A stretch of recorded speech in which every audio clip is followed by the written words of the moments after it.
सबसे पहले तो मेरी तरफ से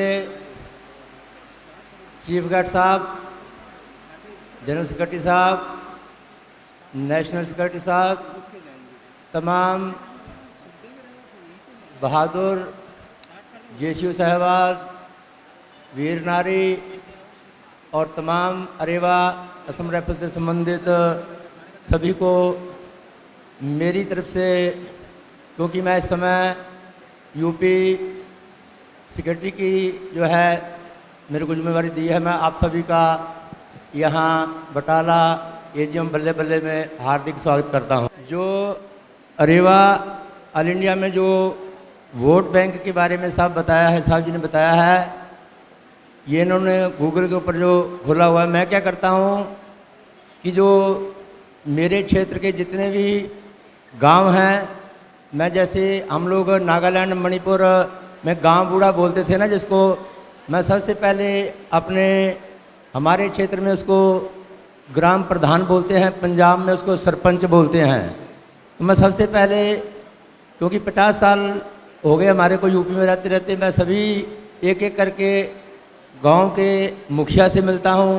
फिर मैं उस गांव का जो वोट ऑफिसर है, जो गांव का जो वोट ऑफिसर है, फिर मैं उसे जाके संपर्क करता हूं और उनको जो विलेज का जो वोट ऑफिसर है, मैं उसको लेके घर घर में जाता हूं और मैं वो अपना रजिस्टर भी साथ में ला रखा हूं, जिसमें अभी तक की मेरी जो अचीवमेंट है वो है 2618 की।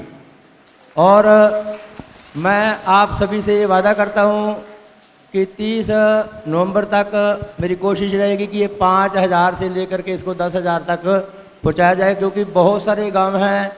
50 साल में बहुत लोगों से मिलाप हुआ है। हमारे क्षेत्र के जो एमएलए साहब होते हैं या एमपी साहब जो होते हैं, तो जब भी वो नॉमिनेट करते हैं अपना इलेक्शन के लिए, तो उसमें हमारे सिख पर्सन की जो है यूपी में बहुत बड़ी भूमिका रहती है। आप लोगों ने देखा होगा कि अरेवा मेरठ की जो हमने 15 अक्टूबर को एक एजीएम की थी, उसमें हमारे चेयरमैन साहब जो थे वो सरदार डॉक्टर महेंद्रपाल सिंह जी थे।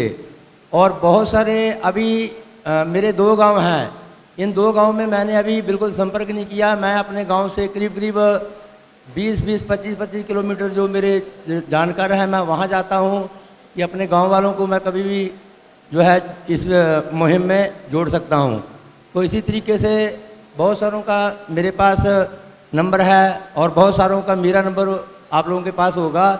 तो सभी से ये रिक्वेस्ट है कि ज़्यादा से ज़्यादा, जैसे साहब ने बताया कि ये वोट बैंक एक हमारी यूनिटी है, ये हमारी पावर है सरकार को बैकफुट में लाने के लिए। और सारे के सारे अगर हम आज से ही इस मुहिम में जुड़ जाएंगे तो कोई दो राय नहीं है कि अगर 50,000 हमारा वर्कर 200 के हिसाब से भी जोड़ेगा तो वो जो बताई हुई संख्या है वो 1 करोड़ बड़ी आसानी से जो है वो पहुंच सकती है। और इसमें ज़रूरी नहीं है, जैसे साहब ने बताया कि वो अरेवा ऑल इंडिया का मेंबर हो। हमारे गांव में कितने वोट होते हैं, इन सभी से घर घर डोर टू डोर जो है मैं कभी कभी तो 8 साढ़े 8 बजे तक 200-150 से ज़्यादा वोट कलेक्शन करके आ जाता हूँ। उसके बाद आफ्टरनून मैं किसी अपने परिवार से किसी को लेता हूँ, मैं बोलते रहता हूँ, वो फीड करता रहता है, या वो बोलते रहता है, मैं फीड करते रहता हूँ।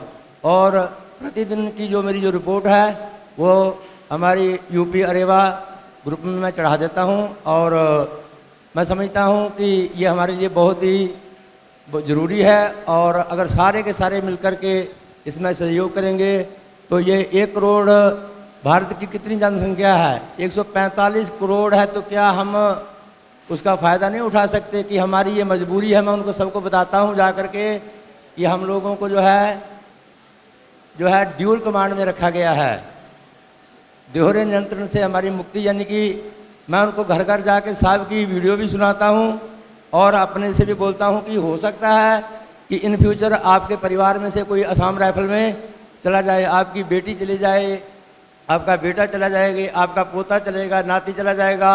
और आज की हमारी लड़ी हुई लड़ाई आपके होने वाले असम राइफल में इनरोलमेंट होने वालों के लिए जो है कल आज की जीती हुई लड़ाई कल उनके काम आएगी।